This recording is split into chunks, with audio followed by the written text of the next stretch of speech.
All right. Should be good to go. Okay, right. The home straight.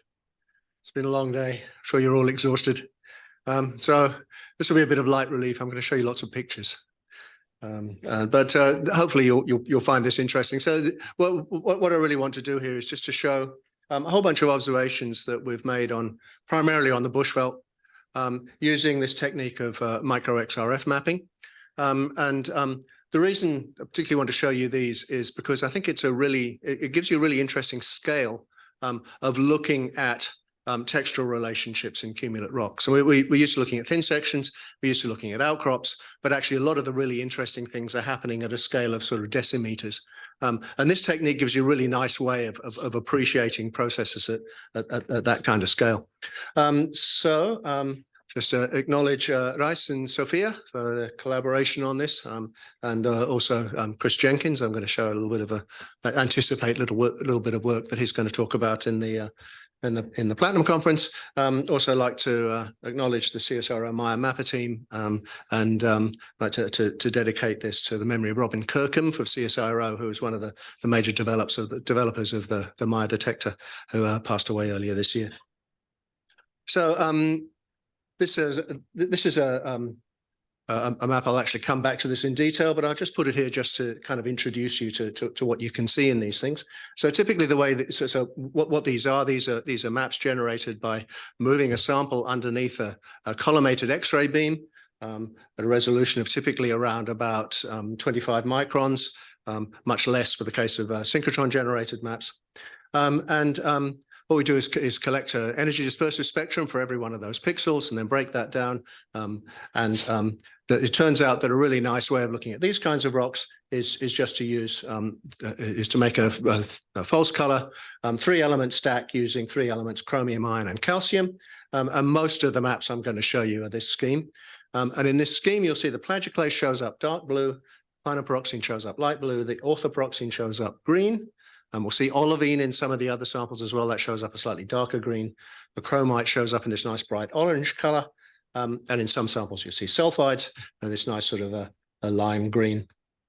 And then we can play around with these things. And one of the things we can do, which is quite useful, is to show up zoning in mineral phases by playing around with the gamma values on some of these channels to emphasize some elements over others. So that's what I'll be showing you. The first set of data I'll show you is from a profile. There's a bunch of samples that I've got from Rais, from the UG3 profile. This is a classic drill hole, which has been studied by quite a few other people. It's a typical upper critical zone transition from a feldspathic pyroxenite into a chromatite. In this case, it's a chromatite about 30 centimeters thick, and then into an orthosite underneath and an orthosite going down into an orite. And just blow that up a little bit more, and we'll have a look at some of these rocks in a little bit more detail. So we'll start with this one at the top here. This is a very distinctive bushveld upper critical zone rock. It's a poikilotic pyroxenite, and what you can see here is laminated orthopyroxene.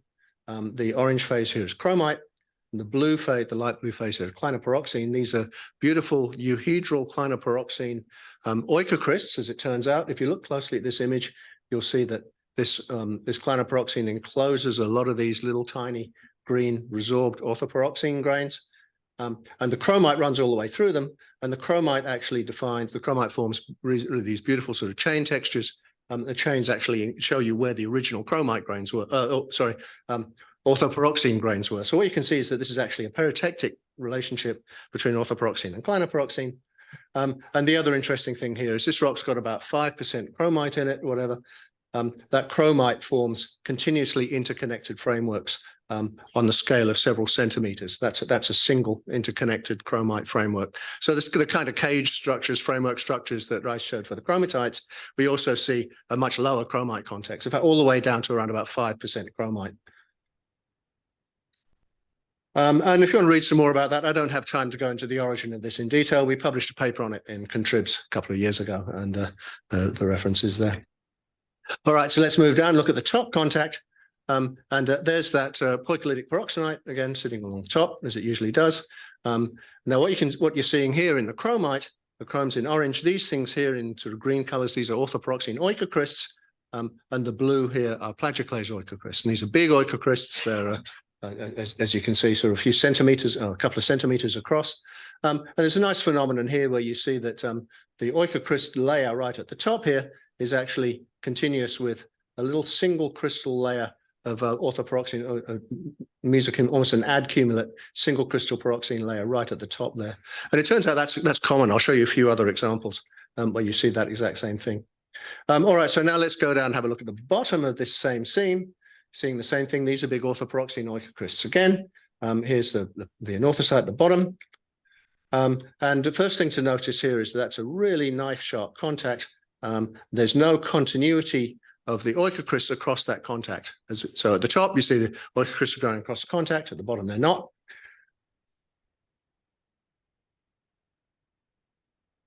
These areas here, this is an interesting phenomenon. These little sort of patches, sort of bright orange patches, these are patches where the chromite's sintered. So within here, you've got almost 100% chromite. Chromite grains are much coarser, and they show these nice annealed sintered kind of textures. And where you find those very commonly is around the edges of the pyroxene oikocrysts. Right, so right down at this contact, again, this is a common thing. We'll see in a few of these examples. There's a layer of really thin, very pure anorthosite running right along that basal contact, which actually truncates clinopyroxene oikocrysts in the rock underneath it. So it looks like what this thing here is an erosional contact, which is actually truncating an essentially solid rock underneath it. Just a little bit more on the sintering. This is from a paper by Felix Kaufman and Zoe Vukmanovic from a couple of years ago, and they showed this phenomenon. This is a reflected light image, and you can see here these are chromites enclosed in orthopyroxene oikocrysts. And then outside it in these zones here, you get these zones of this really beautiful coarse sintered chromite. So I think what's going on here is that the oikocrysts are forming really early. They're trapping the chromite at an initial stage of growth where it's still showing these chain textures that Rais talked about. But where the chromite can continue to grow in contact with liquid, where the oikocrysts aren't, then it forms these beautiful sintered intergrowths. Okay, so let's carry on down underneath. So here's the mottled anorthosite. These things are clinopyroxene oikocrysts. I've tweaked the chromium channel here a little bit to try and bring out any zoning in chromium in the oikocrysts, which is something we do sometimes see. In this particular case, these oikocrysts seem to be completely homogeneous.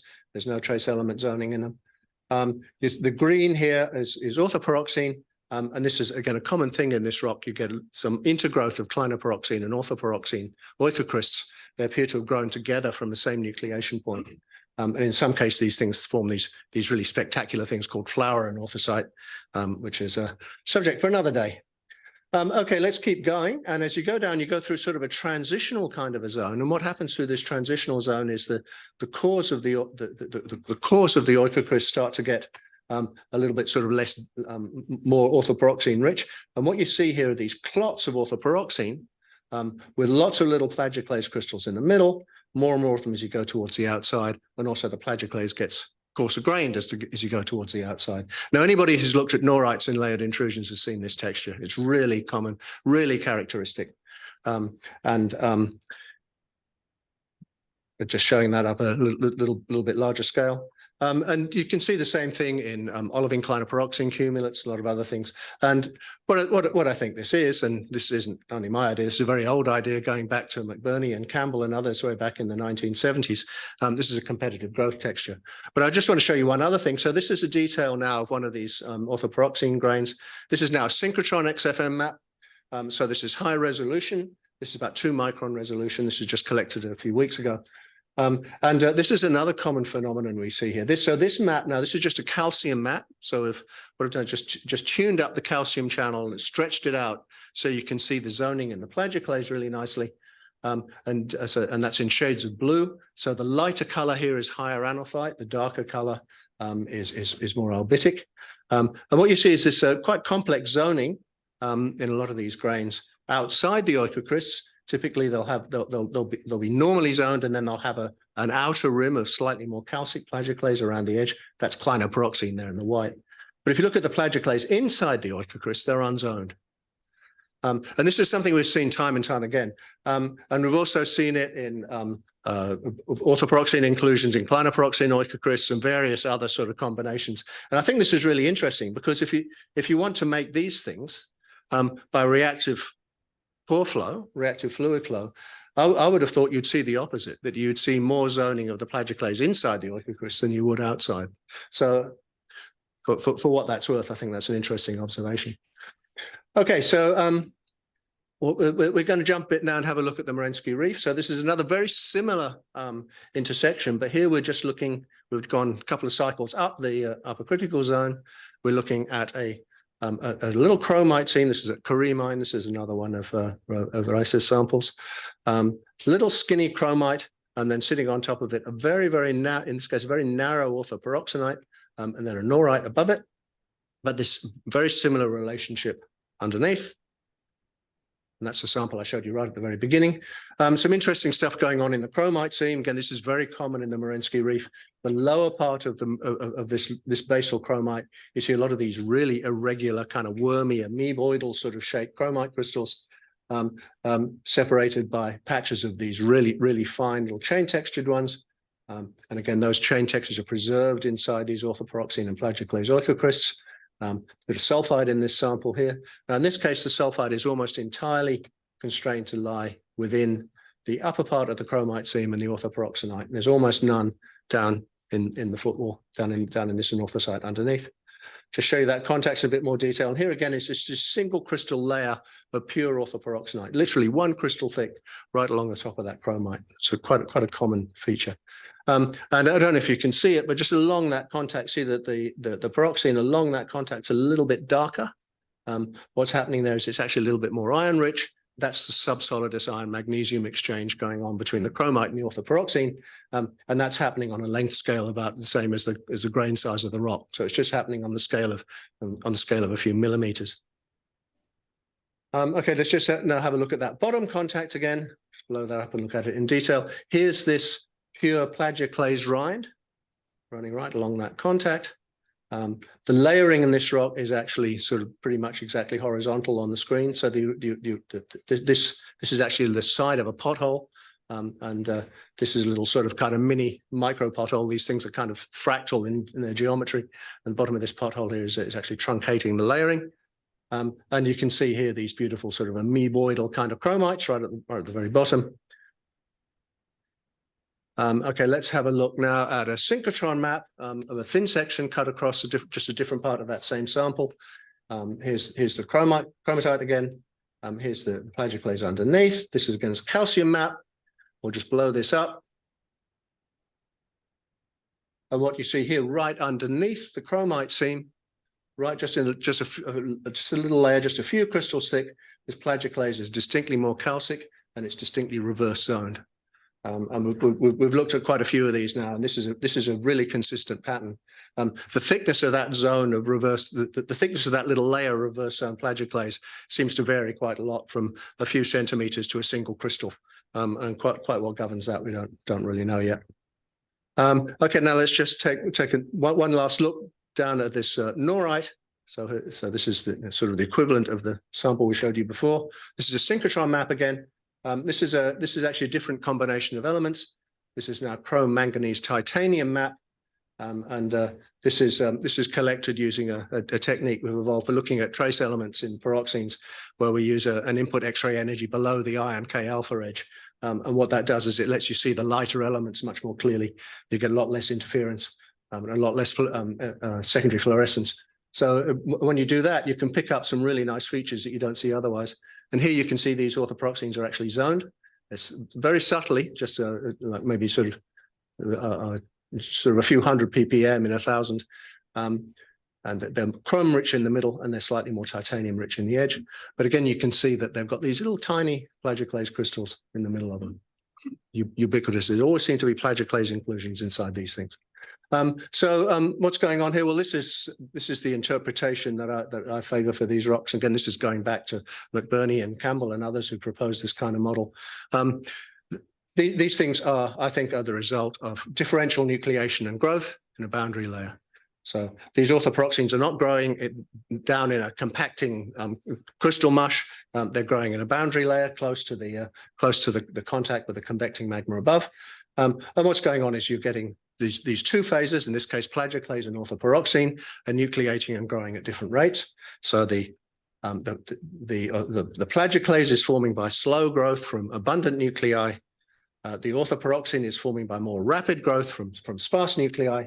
So what happens is that these orthopyroxenes basically trap fine-grained plagioclase in their cores, and as they continue to grow, they're trapping coarser and coarser plagioclase that's continuing to grow in this boundary layer. And then eventually you end up with a mesocumulate, or what we call a heterad cumulate rock, which is made up entirely of these two phases. But one of them is poikilotic, the other one is sort of a conventional cumulus phase. But actually, both of these phases are cumulate. The difference is that they're growing at different rates. Okay, so let's carry on. That's most of it, not much further to go. Rais showed this a picture of this the same place, I think, a little earlier on. This is one of these undercut Morensky Reef potholes. Here's a chromite around the margin of a pothole. An orthosite underneath. There's a mottled anorthosite. You can see here, these are these big clinopyroxene, orthopyroxene oikocrysts. Here's a chromite running all the way around the side of this pothole on a vertical wall at this particular point. And we'll take a look at this one in a little bit more detail. And the interesting thing is that you see exactly the same microtextures and exactly the same progression. So here's that same plagioclase, pure anorthite plagioclase rind running around the contact. Here are these same chain and cluster textured chromites sitting inside plagioclase and orthopyroxene oikocrysts. If you're coming to the chromite workshop tomorrow, I'll talk a little bit more about this and about some ways that we found of quantifying some of these microtextures. But I don't have time to go into that now. So yeah, so again, you can see that. So here again, these are these little sort of fingers and what in 2D are called caterpillars of chromite. And these things have essentially exactly the same microtexture as the UG1 examples that you saw earlier on. Okay, one more. This is another Morensky Reef sample. This is one which Will and Wolf and I published on a little while ago, and a particularly nice sample. So this is where the Morensky Reef consists of these two distinct chromite seams, as it often does, with this layer of what's called a pegmatoid. I don't really like that expression, but that's the one everybody uses in between them. You'll notice that this sort of intervening layer is basically pretty much exactly the same mineralogy and pretty much exactly the same texture as the orthopyroxene that's sitting above it. I should say, sorry, that's up that way. So this is the upper layer. And again, you see these same things. You see this peritectic clinopyroxene oikocrysts. There's a little bit of chromite in here, not very much. The chromite pretty much stops dead right at that upper contact in this case. These are plagioclase oikocrysts, and these are clinopyroxene oikocrysts. The main thing I want to show you in this one, that's the sulfide.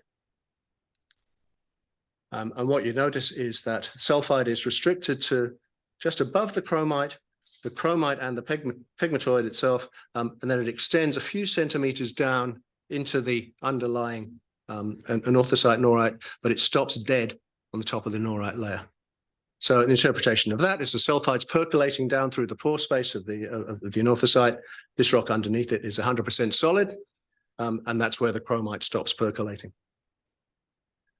Okay, a few pothole samples. These are from UG1 chromite, same color scheme again, and a couple of interesting features about these. You can see this potholes really nicely truncating these plagioclase chromite layers here. Maybe some of these things are self-organized layers, as Marian talked about earlier. I don't know. It'd be interesting to think about how you might test that with these kinds of images. But the main thing I wanted to show you here is that, you know, so the chromite seams, you can see the green material in here. That again, those are orthopyroxene oikocrysts. But if you look at the plagioclase layers, the plagioclase chromite layers, there's no orthopyroxene in them at all. The oikocrysts are entirely restricted to the chromite-rich layers. Okay, why is that important? Well, if the orthopyroxene oikocrysts are growing in a mush, then I can't see any reason why they wouldn't be growing across these layers. Likewise, if you've got a reactive percolating fluid or reactive percolating liquid moving through a crystal mush, I would expect that you would get some blurring across those boundaries, and that you would see your poikilotic phases growing just sort of everywhere. Whereas in fact they're not. They're clearly restricted to the chromite only. Why that is, I don't know, but I think it's an interesting observation. And then here's another example of the same thing.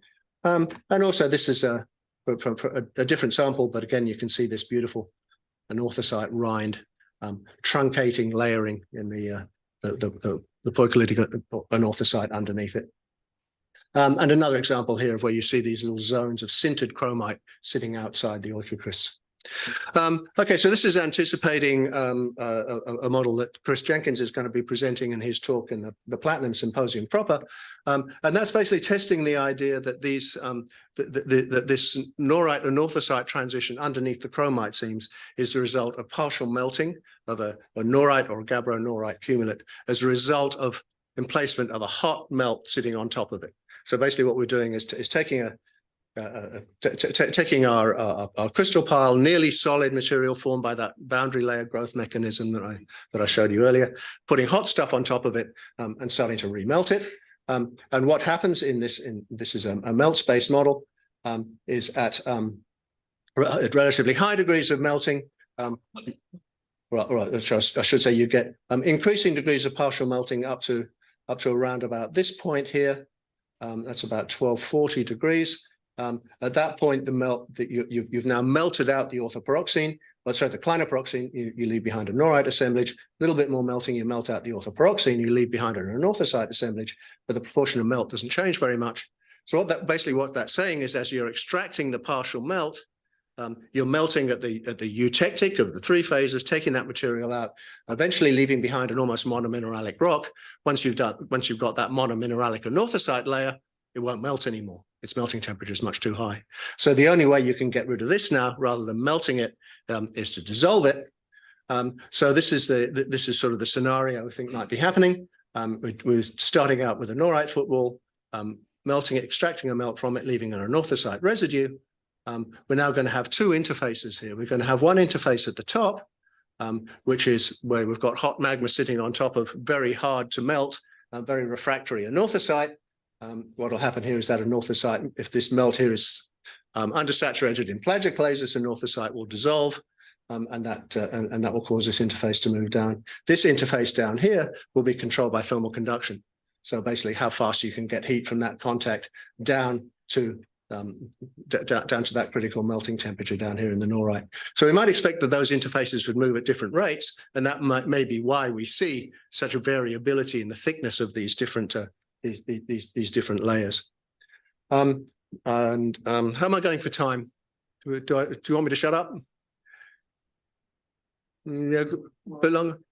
Another half hour, but we want a bit of time for questions. Okay. All right. Well, I'll do this, but I'll do it fairly quickly. So that raises the question: well, how fast are these kinds of processes actually happening? Can we actually start to put some sort of time scale on them? This is a way of looking at sort of physical processes in magmatic systems, which I was introduced to this by my former postdoc, Jesse Robertson. So I call them Jessograms. This is a scaling plot, and what you've got here is time scale on the vertical axis, going all the way from microns to hundreds of kilometers, and time on the horizontal axis, going from milliseconds to gigayears. And then we can take different types of processes, and we can make a fairly good sort of semi-quantitative punt at about where they ought to sit on this kind of diagram. And the key thing is processes that are governed by thermal diffusion or thermal conduction, you'd expect to be sitting along this gray line here with a slope of a half. That's because of the universal scaling law for diffusive processes. Processes that are governed by chemical diffusion, chemical diffusion is much slower than thermal diffusion, so you'd expect chemical diffusion processes to sit along this green line. Now, I won't go into the various different sort of components here, but I'll just point out a couple of things. This is an estimate based on work by Ross Kerr from about 30 years ago about what you'd expect the rates of dissolution of crystals to be in a convecting magma. And then the other one, also from Ross Kerr, these are the expected rates of melting of a floor or a wall, equally convection driven. What you can see is that melting is basically, so if you look at this line here, that's 10 centimeters. So we'd expect to be sort of melting to be happening on a 10 centimeter scale on length, on time scales of days, sort of days or weeks. If we go to diffusive driven processes, such as just a pure dissolution process happening at the top of a crystal pile, then we're talking of the order of years or maybe tens of years. So the melting will be a lot faster than dissolution. What we don't know is if you've got a vigorously convecting magma sitting on top of that diffusive interface, that's going to speed that process up dramatically. But how much does it speed it up? We don't know. So there are lots of sort of imponderables here. But I just put this up. So I think this is an interesting way of addressing these kinds of problems. And what I'd really like to see is somebody who actually really understands the physics properly get into this kind of approach and try and tighten it up and draw some really robust conclusions from it. So anyway, putting that back into this diagram, we might expect that the sort of the isotherm advance and the partial melting front beneath this hot interface might be advancing the order of sort of centimeters a day. A diffusion limited dissolution might be more like 10 centimeters a year. So you know, an order of magnitude or two slower. So that gives all sorts of possibilities for, you know, sort of subtle variations in the eventual kind of configuration that we end up with. But perhaps if we can understand the physics a little bit better, then we might actually be able to back out of this things like how fast a magma chamber is being replenished, what's the sort of the time scale of new magmas coming in, how long does it take to form chromite seams. Okay, so coming to the conclusion, so the tops and bottoms of our chromite seams are distinctly different, and we also get a consistent pattern.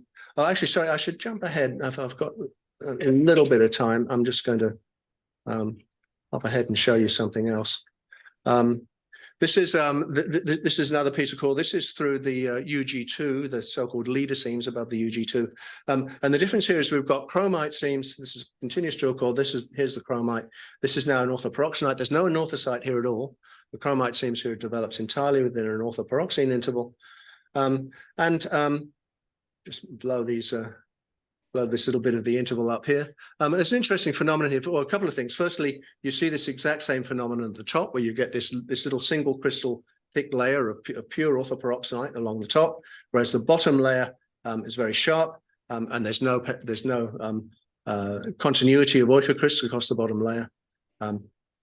The other thing that's interesting here is here's a big zone of sintering and develops here within this seam. Now, you might think that if that sintering is related to expulsion of trapped liquid, in other words, it's a sort of compaction-related phenomenon, then you might expect places where the seam is heavily sintered to be thinner. In fact, there doesn't actually seem to be any change in thickness at all between the really heavily sintered bit and the completely unsintered bit down here. So what does that mean? Well, maybe all of this is actually happening at the magma crystallization interface rather than actually happening you know, sometime later down when it's buried down in the crystal mush. I don't know, there may be another explanation, but I think it's an interesting observation and it might be worth having a look to see where else that applies. Just one other sample I showed you. I just love this image. I think this is one of the more spectacular ones we've collected. This is from the Stillwater complex. This is the B chromatite. This is a sample that was given to me by Mike Zintek.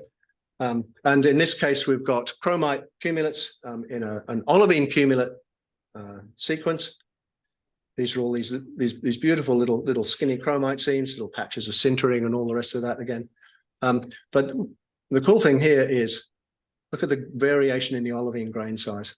Each one of these layers has a distinctly different, seems to have a distinctly different grain size characteristic.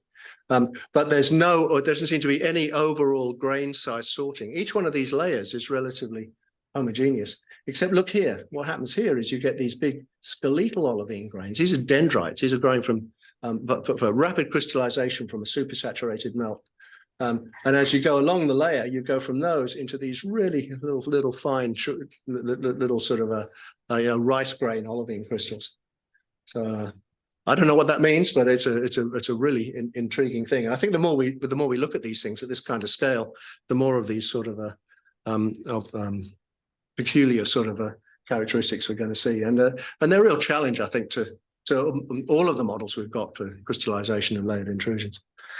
So I'll just leave you there. I won't read all these out. You can read them yourself, but I'll leave you there with this set of preliminary conclusions from this work and take any questions you might want to start with.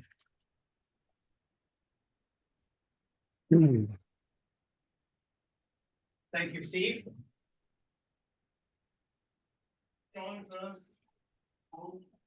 Steve, what do you see as the difference between melting and dissolution? We talk about them as though they're completely different processes. Yeah, well, so melting is melting. It's involves input of rate and heat and converting solid phases into liquid phases. Dissolution is like dissolving a block of salt into water. And the difference is that if you took a block of salt and tried to melt it, it's very refractory. If you drop a block of salt in water, it will dissolve. Right. And it's a fundamentally different process, and then that's about the kinetics process. But kinetically, that's the person. So dioxide and north, which heat it up to 1275, get a eutectic temperature. That's what it should be. Keep taking the temperature up, and depending where you started, the dioxide of the northite dissolves into the metal. So you increase the dioxide of the northite content of the metal with temperature. You're dissolving the mineral into the metal. You'd also call that melting. Yeah, well, yeah. So they're not fundamentally different processes. Well, okay. Well, they're continuing, but the case of the solid is the binary with the eutectic. You get to the the minus 28 degrees or whatever it is. You use the eutectic. You heat it up and dissolve the ice on salt. Well, anyway, so the point was just. Here's a big old intrusion. It's been hot for a very long time. And you showed a very interesting slide. You see there, you said there's the FEMG exchange between the OPX and the one there with the one thing. Yeah. It hasn't gone far, did it? It hasn't gone far. The FEMG. No, it hasn't gone far. Well, but that's so what's happening is the KD, the ion magnesium exchange changes with temperature. So but the diffusivity is obviously massively temperature dependent as well. So that reaction is happening continuously down temperature. But what happens is you get down below probably about 600 or 700 degrees, is the diffusivity is now really low, but the KD still keeps changing. So what you're seeing in that line, that's the last bit of equilibration that's happening at the point where the KD is still changing, but diffusion can't keep up. I think that's what that. Well, I mean, you see FEMG's diffusion in volcanic phenocrysts on timescale. Here's a timescale for you. So at 884 degrees, in 100,000 years, you diffuse FEMG 400 microns. So was that the scale of that thin section? Was that more than 400 microns? It might be twice that, but it's all the magnitude, right? Yeah. At 884 degrees. That's it's a bit cold. Well, I've modelled these things. The problem is that the diffusivities aren't very well known. Extremely well known. FEMG and OPX really well known. Well, yeah, in Spinel they're not, because they're very dependent on the composition, and there are only a few compositions that we've done. I think that would try to make sense of this. So what time scale do you get from the diffusion profile? I haven't actually tried to model that one, but I would think, yeah, I mean, certainly tens of thousands of years, I would think pretty long. But for that last bit of exchange at low temperature, that's happening over a long period of time. But that exchange is happening continuously over a temperature, which happens really fast at high temperature, and then much slower at low temperature, and that's why you still preserve it. Only in those little lines of the soup where you've got orthoproxy, but chromite only on one side. I'd have to go to the models, but yeah, but I don't disagree. Long time. Can you go back? You showed a slide rather at the beginning of the UG3 nitrate contact the element lying along the side. The UG3, yeah. Slide 5 or 6. Yeah.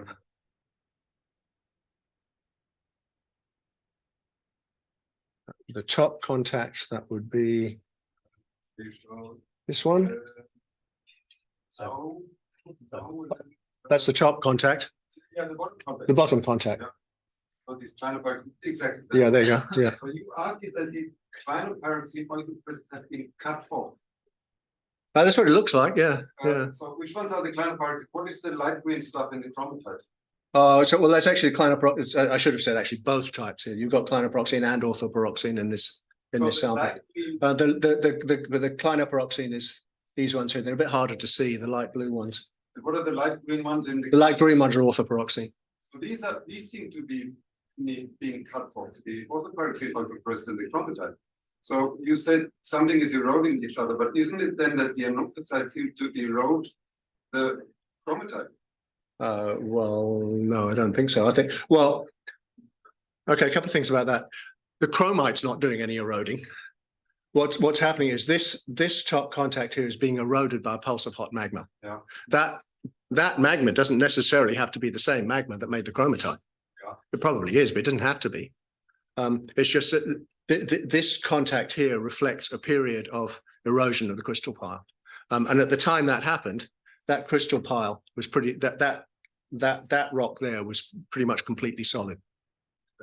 So my interpretation would be, that yes, absolutely, I agree this is an erosional contact, but I would argue that the anothosite is actually intruding into the chromite and erodes the chromite. Well, if you like, I don't know. I'm not quite sure I'd see how that would happen. But I mean, this is a very, very crystal rich rock. I mean, you'd have to be flowing something with a very, very high crystallinity. And yeah. But I mean, that's the same argument you could make for the chromite. It's very crystalline rock. Well, yeah, but but it's not forming as a crystal mush. It's forming by crystallization in situ on a plane of contact. And Okay, we'll show you evidence tomorrow that they're not. Well, I mean, if you can show a place where you can clearly see an orthosite cutting up through that chromite and through the layer above it, I'll be convinced. It would also explain, you showed this slide of these thin stringers of the UG1 chromatite within an orthosite, and again you argue that the orthosite are cut off. No, I'm not arguing that they were cut off. I'm saying they were never there at all.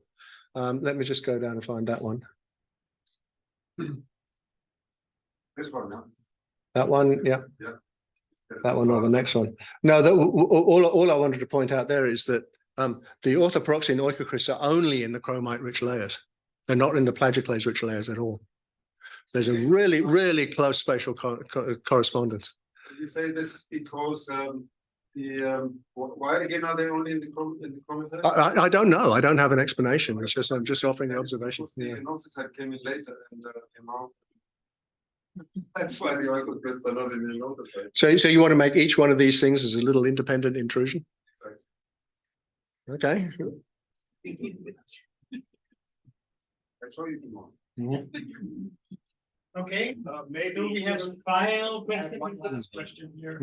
Huh? Maybe the reason you're not getting CPX quakes in the plagioclase is because the plagioclase is buffering calcium.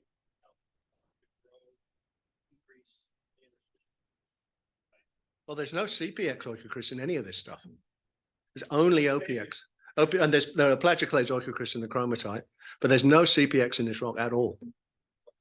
There's no CPX in the orthosite. There's no CPX in there's no CPX in anything. What I'm saying is that the CPX in the chromatite, right? No. No.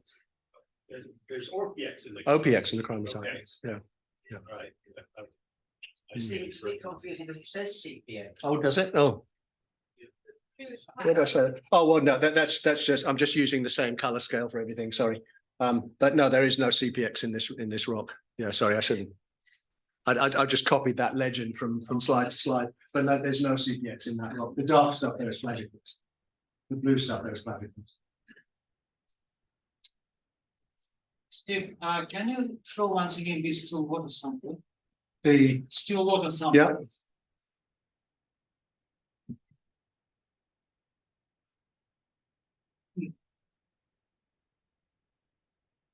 Yeah.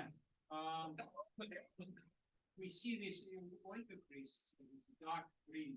Yeah, so these are orthoperoxene oikocrysts here, these things. They cut by these chromatites or just look like they cut? Yeah, well, we discussed that, didn't we? Yeah, I'm not sure. When I first saw this, I thought, so if you look at the bottoms of these oikocrysts in the olivine layer, they're actually euhedral. They're terminated. But if you look at the top, they seem to be terminated by the chromite seam. So, well, is that, are they truncated, or have they just started to grow here in this layer? But as soon as they hit the chromite, they just go, yeah, and stop growing. I don't know, but they certainly don't seem to continue into the chromite seam. So it's quite possible that they're actually truncated, that they're eroded. But I haven't been brave enough to actually, sort of come out and say that's what I think is going on. But it might be. But again, I think it's an interesting point that you've got these really sort of distinct layers. Each one is distinct from the other. And to me, if you're making these things by some sort of metasomatic process, like Alamans to do, or if you had sort of extensive fluxing by residual interstitial liquid flowing through this stuff, to me, I don't see how you preserve this beautiful sort of delicate, subtle modal and grain size layering. And maybe that's just because I don't understand the process, but it seems a tough call to me. I mean, there's lots of things. All of these images, the more you look at them, the more you see. I mean, there's you've got this beautiful sort of dimpling and like sort of mini potholing on the bottom contacts, but the top contacts are dead planar. And that's another common thing. You often see that. You see that in the anorthosite hosted ones as well, and the bronzotite hosted ones, and these. But what's really interesting to me is this one, when you're going from this skeletal olivine to these sort of fine sugary olivines. And the interpretation of these sort of coarse-grained interlayers in these rocks has always been that there's some sort of pegmatoidal recrystallization. Everybody just goes, fluids, and that's supposed to solve the problem. But I mean, that's not recrystallization. Those things are dendrites. That's primary growth from a supercooled liquid. So perhaps what's happening here was formed by hydration. Well, maybe it was, but it's And yeah. lose the lint water diffuses out quickly. Yeah. Well, but Just an idea. well, yeah, I don't know. I mean, that's the problem with all of these. I mean, particularly sort of kind of fluid infiltration models where the agent which does all the work conveniently disappears after it's done the job. I find it really hard to know how to actually respond to these kinds of models. How do you test them? And just while I got the stage, I mean, just sort of on that issue, that seems to be one of the sort of big things, which is it means that we're still having the same arguments at these meetings that we were having at the first one 25 years ago, or even before that. And that's because we still haven't worked out really good, rigorous ways of testing all these different hypotheses. It's really easy to throw out models. Anybody can throw out a model. But we need to throw out models that are actually verifiable and that can actually be tested by observation. So It's all fun, actually. yeah, well, it does. But if we don't do that, we're still going to be having the same argument in another 50 minutes. But isn't that the whole If we're still here. That the whole principle behind constitutional zone refining, which is what McBurney called it, that I remember the principle is that he passes a steel bar through a heat source and partly melts and extracts the incompatibles, the low melting component, and what comes out the other side is pure. Yeah. So we know this happens in industry, and yes, unfortunately, it gets rid of all the evidence, but it doesn't mean that it can't happen. Well, can it happen at scale in igneous rocks? And if you want to ask that question, what you've got to do is you've got to understand the physics. And I've been banging on about this too. I mean, that's the problem. We've got the mineralogy and the chemistry and the phase relations and all that stuff. We understand that pretty well. That's the easy bit. What we don't understand is we don't understand the physics. And it's not surprising because the physics is bloody complicated. But if we're going to get the next step and actually really understand these rocks properly, that's what we have to do. Okay. With this, I think we should.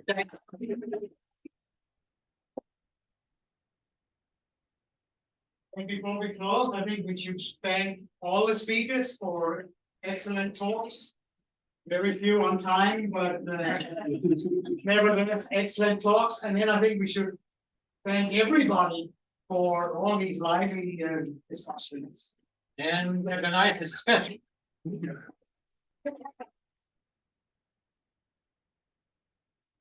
I can only think of one thing.